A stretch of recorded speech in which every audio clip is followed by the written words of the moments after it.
the answer to the question in that title is no. And the real answer is actually more strategically significant than the overnight narrative suggests. Because here's what actually happened, and it is a story about how Iran ran one of the cleverest short-term oil strategies in recent memory, watched it work for 6 straight weeks, and then watched it collapse completely under the weight of a single operational decision made in Washington on April 13th, 2026. That is the story. Not overnight. Not a single dramatic moment of instant destruction.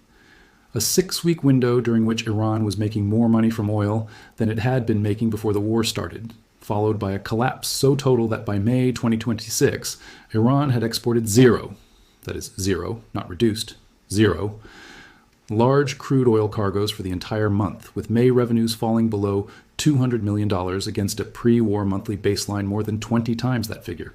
The overnight version of this story misses the mechanism that made the collapse possible, misses the intelligence of the strategy that executed it, and misses the most important consequence of the whole sequence, the production shut-in problem that Treasury Secretary Scott Bessent telegraphed publicly in a post on X on April 22nd when he wrote, "The Kharg Island storage will be full and the fragile Iranian oil wells will be shut in." That word, fragile, is doing a lot of work in that sentence. And understanding exactly what it means is the key to understanding why the oil collapse that did happen is potentially more consequential for Iran's long-term economic future than a dramatic overnight disruption would have been. We are going to go through the entire arc of this story in this video from the beginning. We are going to start with the counterintuitive opening phase.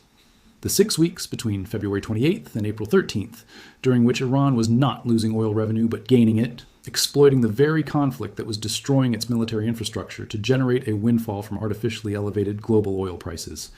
We are going to go deep on Kharg Island, the single terminal that handles 90% of Iran's crude exports, its physical geography, its storage capacity, and why severing access to this one piece of infrastructure is the equivalent of cutting off the country's economic aorta. We are going to walk through exactly what happened in the 48 hours after the U.S. naval blockade took effect on April 13th, how exports fell from over 2 million barrels per day to 128,000 barrels per day in a matter of days, what the Kepler data showed, and what it meant when Kharg Island's 31 million barrel storage capacity filled to capacity on April 26th, 13 days after the blockade began. We are going to explain the production shut-in problem in detail because it is the most consequential and least understood consequence of the storage crisis, the binary choice between cutting production at the wellhead and risking permanent damage to oil field infrastructure that took decades to develop and cannot be quickly restored. And we are going to get into the China dimension, the shadow fleet failure, the economic collapse numbers, and what the brief mid-June blockade pause revealed about Iran's remaining export capacity. Stay through the entire video because the strategic analysis section is going to draw the board on why the real story here is not 90% gone overnight, but a carefully engineered trap that Iran walked into with its own Hormuz strategy, and what the slow-moving production damage means for the country's economic future long after any ceasefire is reached. If we rewind to February 28th, 2026, the day Operation Epic Fury began, and track Iranian oil revenues through the first 6 weeks of the conflict, the picture that emerges is completely counterintuitive to the 90% gone overnight narrative.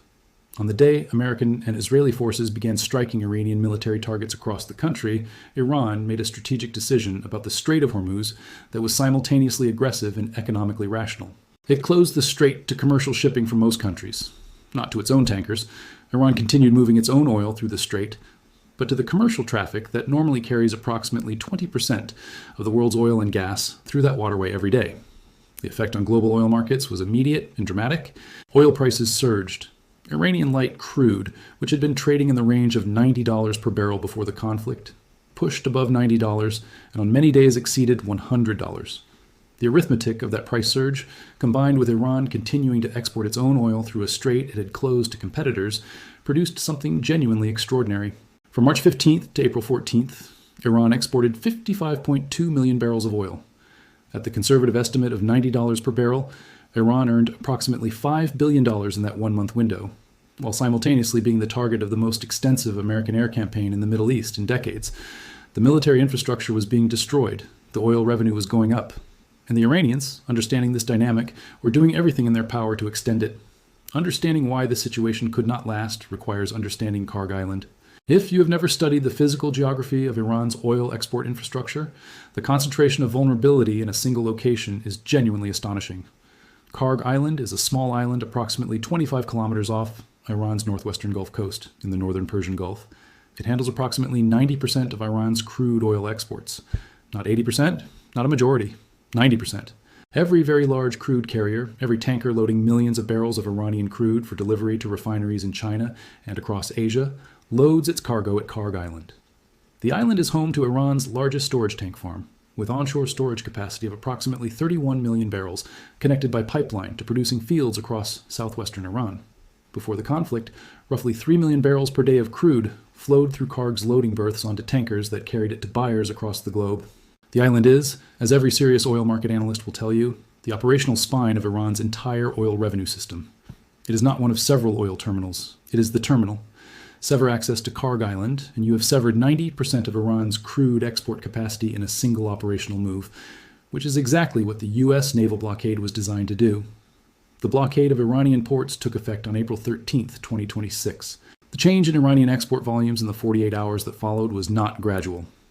Tanker Tracker's data shows that from April 15th to the end of April, average Iranian crude exports fell to 228,000 barrels per day, just 10.8% of the pre-blockade level. To put that in concrete terms, if Iran had been selling roughly 2 million barrels a day and generating revenues at approximately $90 to $100 per barrel, it was generating approximately $180 to $200 million per day in export revenue. At 228,000 barrels per day at those prices, it was generating roughly $20 to $25 million per day, a 90% reduction in revenue in 48 hours, and the blockade was tightening further. U.S. Central Command reported that naval forces had redirected over 70 tankers from accessing Iranian ports since April 13th. UANI, the United Against Nuclear Iran organization, which runs the Tanker Tracker program, published its May 2026 report with a finding that was blunt in its operational clarity. While most tankers laden with Iranian hydrocarbons have been forced to turn back toward Iranian ports by the current enforcement posture, only a small handful have managed to pass through the blockade line. Completed exports of VLCC shipments, the very large crude carriers that carry the 2 million barrel cargoes that form the backbone of Iran's bulk export program, dropped to zero in May. Not reduced, zero. Now, let us talk about what happened to the oil that was still being produced but could no longer be exported, because this is the part of the story that Treasury Secretary Bessent was pointing to when he used the word fragile. Iran's oil production system, like any oil production system, requires a continuous flow from wellhead to storage to export terminal. When the export terminal is blocked, the flow backs up into storage. When storage fills, the flow has nowhere to go. And when the flow has nowhere to go, operators face a binary choice with no good options. Option 1 is to curtail production at the wellhead, shut in the wells that are producing the crude that has nowhere to go. Option 2 is to keep producing into full tanks, which risks tank overflow, pipeline overpressure, and potential physical damage to storage and processing infrastructure. There is no option 3. Kharg Island's onshore storage had approximately 18 million barrels of crude when the blockade began on April 13th, against a maximum capacity of 31 million barrels. That gave Iran a buffer of 13 million barrels of additional capacity at blockaded production rates, approximately 12 to 14 days of runway before the tanks filled. On April 26th, 13 days after the blockade began, the storage at Kharg Island reached its effective capacity, 31 million barrels, full. And Iran began what Goldman Sachs estimated as production curtailment of up to 2.5 million barrels per day at the wellhead. Kepler analysts subsequently warned that a further 1.5 million barrels per day in cuts could be required, a combined potential curtailment of 4 million barrels per day from a single country, which Kepler noted would rank among the most severe individual nation production disruptions in OPEC's history. The word fragile in Bessent's warning refers to something specific about Iranian oil field geology and production technology that makes the shut-in problem particularly severe. Iranian oil fields, especially the giant fields in Khuzestan province that supply the bulk of Kharg Island's throughput, fields like Avaz, Maroon, and Gaksaran, are mature, high-pressure reservoirs that have been producing for decades under increasingly complex secondary and tertiary recovery programs. These fields use water injection, gas injection, and other enhanced recovery techniques to maintain reservoir pressure and sustain production rates. When wells are shut in abruptly, reservoir pressure can drop in ways that damage the natural pressure support system that keeps those wells economically productive. The longer a well sits shut in without the maintenance pressure operations required to sustain it, the more the reservoir pressure drops, and the harder it becomes to restore production to pre-shutdown levels when the wells eventually reopen. Iran's central bank in a projection that reflects an awareness of this problem at the highest institutional level, has estimated a 12-year reconstruction window for Iran's economy, a timeline that implicitly assumes significant production damage from shut-in wells and the need for major capital investment in field rehabilitation before export capacity can be fully restored. And Iran cannot attract that capital investment from Western oil companies as long as sanctions remain in place and the country's international financial relationships are severed.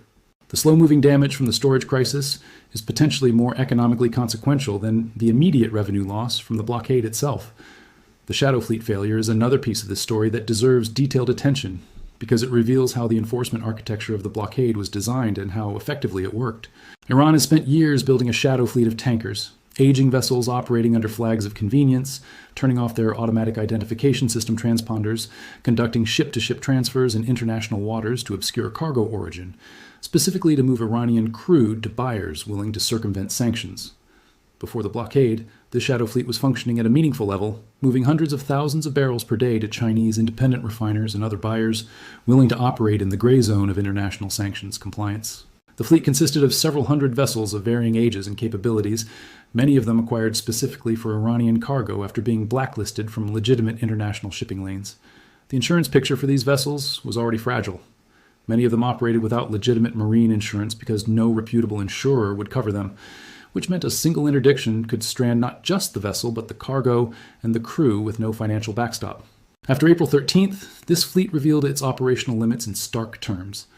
The combination of physical U.S. naval interdiction at the port level, where destroyers and cruisers were positioned to turn back vessels attempting to approach Kharg Island and other Iranian port facilities, Space Force satellite tracking that can identify vessels, even when their transponders are dark by tracking radar signatures and thermal signatures from orbit, and the secondary sanctions threat against any port facility, ship repair yard, or financial institution that processed transactions with blocked vessels, produced an environment in which the large tankers that move meaningful crude volumes simply could not operate. A VLCC captain who takes a 2 million barrel cargo of Iranian crude faces the prospect of arriving at a Chinese port to find that the port facility has received a secondary sanctions warning and will not berth the vessel. He faces the prospect of having his vessel designated, making it untouchable by any legitimate insurer, bank, or port for its remaining operational life. The risk-reward calculation for operating in that environment became, for most shadow fleet operators, unacceptably negative. By May, Iranian exports by sea consisted of 4 Panamax and Handymax shipments of naphtha, a refined product, not crude oil, sent to China, 4 shipments, for an entire month. The combination of tighter enforcement and heightened risk of VLCC interdictions across key transit areas forced Iran's hydrocarbon exports into smaller, less efficient vessels at volumes that were commercially insignificant relative to the pre-war export program. Approximately 67 million barrels of Iranian crude and condensate were stranded in the Persian Gulf and Gulf of Oman by the end of May, sitting in floating storage on tankers that had loaded the crude before the blockade tightened and could not deliver it to buyers because no buyer was willing to accept the risk of receiving a vessel that had been through the U.S. enforcement zone. The China dimension changed significantly in the weeks after the blockade took effect, and it deserves honest treatment because China had been the primary reason Iran's sanctions evasion program worked as well as it did in the years before this conflict. Chinese independent refiners, the teapot refineries that operate outside the state-owned oil company system and have more flexibility to source sanctioned crude, had been absorbing Iranian crude at meaningful discounts and processing it through Malaysian and other third-country intermediaries to obscure its origin. This arrangement was generating hundreds of millions of dollars per day in Chinese import revenue for Iran and providing Chinese refiners with feedstock at prices well below market rates. The arrangement had been the foundation of Iran's economic survival under sanctions for years. In May 2026, Chinese imports of Iranian crude averaged approximately 1.1 million barrels per day, the lowest level since January 2025, according to Kepler. Multiple factors converged to produce this reduction. Secondary sanctions. Pressure from Washington designated specific Chinese refining facilities and financial institutions participating in Iranian crude purchases, threatening to cut them off from the American financial system. Reduced Chinese domestic fuel demand from weaker economic growth pressured refining margins, reducing the economic attractiveness of Iranian crude, even at a discount. And the logistical complications created by the blockade enforcement zone made the physical delivery of Iranian crude to Chinese ports more complicated, slower, and more expensive. Iranian light crude shifted from trading at a premium to trading at a discount relative to Brent crude. a sign that buyer demand willing to accept the risk was falling relative to the supply Iran was trying to move. The discount reflects not just lower quality preference, but a risk premium that buyers demand for accepting cargo that comes with legal exposure, banking complications, and potential vessel designation consequences.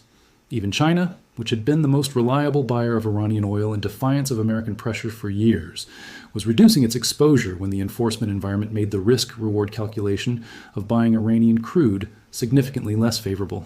And that Chinese pullback, occurring simultaneously with the physical blockade, closed the last meaningful alternative pathway Iran had for moving its crude to paying customers. Now here is the honest accounting of what the blockade achieved and what it did not definitively resolve. By May 2026, the Foundation for Defense of Democracies estimated the combined daily economic damage from the blockade at $435 million, $276 million in lost exports, and $159 million in blocked imports. The blocked imports piece is as important as the lost exports, and it gets significantly less attention. Iran's economy depends not just on selling oil, but on buying goods, industrial equipment, medicine, food commodities, technology components, that it purchases with oil revenues on international markets. When the blockade cut off exports, it simultaneously cut off the hard currency that would have funded those imports. The result is not just an oil revenue crisis, but a parallel import access crisis. An economy that cannot sell its primary commodity and simultaneously cannot buy the inputs it needs to function. Iran's monthly inflation in May reached 8.8%, a monthly figure, not annual, pushing the annual average to 57.7%. and accelerating toward the central bank's own projection of 180% annual inflation. To understand what 180% inflation means in practical terms for Iranian families, every good that cost 100 tomans at the start of the year costs 280 tomans by the end of it. Savings evaporate. Fixed wages become meaningless. The economic pain compounds with each passing month in a way that directly affects the political stability the regime needs to maintain control. The FDD estimated that combined daily economic damage from the blockade ran at approximately $435 million per day. Over 30 days, that is $13 billion. Over 60 days, that is $26 billion. These are not abstract figures. These are the funds that would have paid IRGC salaries, funded Hezbollah operational budgets, maintained the patronage networks that keep the regime's supporting constituencies loyal, and financed the weapons production that the military campaign was simultaneously destroying. The honest caveat is that when the blockade paused in mid-June during ceasefire negotiations, Iran demonstrated that its export infrastructure remained physically capable of shipping significant volumes. Between 40 and 70 million barrels departed during the roughly 3-week opening, mostly headed to Asian markets. The physical infrastructure at Kharg Island, which U.S. forces had struck in March and April targeting military installations, while notably avoiding the oil infrastructure itself, remained largely intact. The problem was access, not damage, which means the economic damage from the blockade is real, severe, and accumulating, but it is not irreversible in the way that physical destruction of the terminal would be as long as the wells that have been shut in have not sustained the reservoir pressure damage that Besant's use of the word fragile was intended to signal. You have made it to the global roundup section, and the effects of Iran's oil export collapse have rippled through global energy markets in ways that directly connect to the choices every country in the world makes about where it gets its energy and how much it pays for it. When Iran closed the Strait of Hormuz to other shipping in late February and early March, global oil prices surged. Brent crude moved toward and occasionally above $120 per barrel. Asian refiners who had built supply chains around discounted Iranian crude faced an immediate need to source replacement barrels at market rates. Saudi Arabia, Iraq, and UAE producers all saw immediate demand increases as the Iranian supply disruption forced buyers to scramble.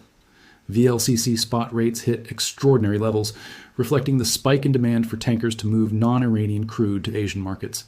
Saudi Arabia, which produces more oil and at lower cost than virtually any other country, was simultaneously a geopolitical supporter of the U.S.-Israel campaign against Iran and a direct economic beneficiary of the supply disruption that campaign created. The Gulf producers' revenue from their own exports increased as Iranian production went offline. And the global insurance market for tankers operating in the Persian Gulf region saw extraordinary premium spikes. Lloyd's of London and other major marine insurers implemented war risk surcharges that made operating tankers in the region dramatically more expensive, which further contributed to the reduction in non-American, non-allied commercial vessel traffic through Hormuz. The economic consequences of the Iran oil collapse were not contained within Iran's borders. They spread through every energy market in the world and created winners as well as losers in a way that shaped the diplomatic response to the conflict from governments that had varying levels of direct stake in whether Iran's oil kept flowing. You have made it to the strategic analysis section, and here is the board that reveals what actually happened with Iran's oil and why the mechanism of the collapse is more strategically significant than any specific percentage figure. The title of this video asks whether 90% of Iran's oil was gone overnight and whether that is what actually happened. The honest answer is that the overnight version misses the sophisticated economic warfare architecture that was built, deployed, and executed over a multi-month sequence that was considerably more complex and more deliberate than any single dramatic overnight event. What actually happened was a trap. The trap was set when the United States allowed Iran to close the Strait of Hormuz to other commercial shipping and benefit from the resulting oil price surge for 6 weeks, while simultaneously positioning the naval forces, assembling the enforcement architecture, and preparing the secondary sanctions framework that would make the April 13th blockade effective from the first day of its implementation. Iran's oil revenue was elevated, legitimately elevated, at $90 to $100 barrel prices, right up until the moment the trap closed. And when it closed with a completeness and a speed that Iran's reserve capacity could not absorb. 13 days from blockade to full storage, 2.5 million barrels per day of forced production curtailment. 0 VLCC exports in May, revenue falling from $5 billion a month to below $200 million. The production shut-in damage is the second piece of this strategic board, and it is the one with the longest lasting consequences. When a well is shut in under adverse reservoir conditions, restoring it to full production is not simply a matter of reopening the valve.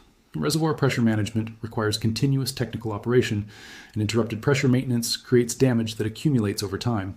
The 12-year reconstruction window that Iran's central bank is projecting reflects an institutional awareness that the oil field damage from forced shut-ins, combined with the impossibility of attracting Western oil service company expertise and capital under sanctions conditions, creates a production recovery timeline measured in years to decades, not months. Iran's oil wealth is not like a savings account that can be depleted and then refilled.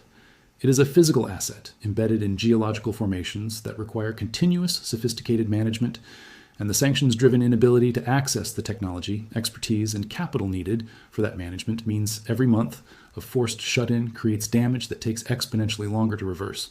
The 90% figure in the title is roughly correct for the peak of the May 2026 blockade enforcement, but the more important number might be the 12-year reconstruction window, because that is the figure that tells you what 90% of Iran's oil gone means not just for the conflict, but for everything that comes after it.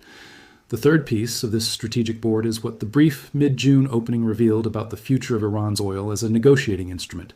When the blockade paused during ceasefire discussions, Iran immediately moved 40 to 70 million barrels of the stranded crude that had been accumulating in floating storage, evidence that both the demand for Iranian crude at discount prices and the export infrastructure at Kharg Island remained functional when the enforcement posture is relaxed. That means Iranian oil revenues are not permanently destroyed. They are suspended, and the leverage that the United States holds, the ability to release or reimpose the blockade in coordination with negotiating progress, is the most powerful economic tool the Trump administration has at the table. Iran's negotiators understand that their country's oil revenue is being held hostage to the negotiating outcome, and that every week of continued blockade adds to the reconstruction debt that post-war Iran will need to service. The oil weapon in this conflict is not in Iran's hands. It is in America's. What do you think? Do you believe the production shut-in damage from forced wellhead curtailments creates a permanent economic wound that shapes Iran's post-war recovery trajectory, regardless of any negotiated settlement? And was the 6-week phase of elevated Iranian oil revenues before the blockade, the phase that the overnight narrative misses entirely, a deliberate part of the American strategy to allow Iran to maximize its revenues before closing the trap? Drop your analysis in the comments right now, because this community consistently produces the sharpest economic and strategic thinking on this conflict available anywhere online. If this breakdown gave you the complete picture of what actually happened to Iran's oil, the trap, the collapse, the shut-in damage, and the future leverage, hit that like button right now, because it gets this analysis in front of people who deserve the full story rather than the simplified overnight headline. Subscribe and turn on notifications, because as the blockade enforcement continues to evolve and as the negotiating leverage of the oil situation becomes clearer, every major development gets a full breakdown the moment it happens. Share this with someone who has been following this conflict and wants to understand the economic warfare dimension as deeply as the military one. Stay sharp, stay locked in, and we will see you in the next one. There is also a dimension of the blockade story that connects the oil picture directly to the military campaign and explains a targeting decision that puzzled some observers at the time. United States forces struck military installations at Kharg Island on March 13th in a package of over 90 targets, and again on April 7th in a package of over 50 targets, both times striking the island's military infrastructure while deliberately avoiding the oil processing and storage infrastructure itself. When those strikes on April 7th were reported, oil prices spiked 3% to approximately $116 per barrel on news that the world's most important oil export terminal had been hit. But it had not been hit in the sense of being damaged for oil production purposes. It had been hit in the sense of having its military installations, the IRGC garrison, the air defense positions, the communications infrastructure, the command elements that would have complicated the subsequent blockade enforcement, destroyed. The deliberate choice to strike Kharg's military presence while preserving its oil infrastructure was not an accident or an oversight. It was a strategic decision that preserved the terminal's future production capability, and thus preserved the economic leverage that would become the primary negotiating instrument when the blockade was imposed a week later. You cannot use oil production as a diplomatic carrot if you have destroyed the infrastructure that produces it. The United States wanted to be able to say to Iran, "Give us what we want," and the blockade comes off, and your Kharg Island exports resume. That offer only has value if Kharg Island is physically capable of resuming exports when the blockade comes off. The surgical targeting of military installations while sparing oil infrastructure was the operational decision that made the economic leverage sustainable as a long-term negotiating tool. The $435 million a day damage figure also has a compounding effect that the day-by-day accounting does not fully capture. Iran entered this conflict with an economy already in advanced decline. 50% inflation, a currency in freefall, a major private bank that had collapsed before the first bomb fell, merchants shuttering their shops in protest, mass demonstrations that the regime was suppressing with lethal force. Oxford Economics had already estimated that the pre-conflict Iranian economy was operating at crisis levels that would have required political transformation to reverse, even in the absence of military action.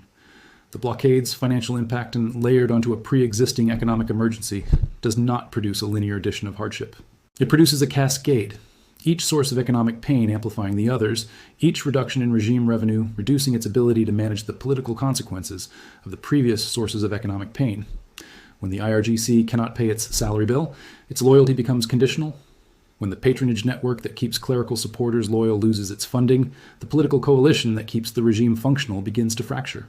When families cannot afford basic food and medicine because the rial has collapsed and imports are blocked, the political calculus for ordinary Iranians about whether to risk the streets changes. The oil that was 90% gone by May 2026 was not just a revenue stream. It was the financial foundation of the Islamic Republic's entire political survival architecture. And its collapse is not an oil story. It is a regime survival story. And one final piece of this picture deserves your attention before we get to the strategic analysis. The pre-war context that makes the 6-week elevated revenue phase even more strategically interesting than it appears on the surface. Iran's economy was already in severe distress before Operation Epic Fury began on February 28, 2026. The IMF had estimated consumer price growth at 4% for 2025. A major private Iranian bank had collapsed in the weeks before the conflict started. Iranian merchants had shuttered their shops in protest in late 2025, triggering demonstrations the regime suppressed with live ammunition. The currency was in freefall. And then, paradoxically, the opening of the conflict that was destroying Iran's military gave Iran's oil revenue a 6-week boost from the Strait of Hormuz price surge. That boost was not enough to fix the underlying economic crisis, but it gave the regime a temporary illusion of financial stabilization just before the blockade closed the trap. And that sequence, economic crisis, brief windfall, total collapse, may have been the most psychologically and politically destabilizing economic timeline the Iranian regime has ever experienced. The brief improvement made the subsequent collapse feel more catastrophic than a linear decline would have. When you have just seen your oil revenue go up, watching it go to zero is a fundamentally different experience than watching a gradual decline.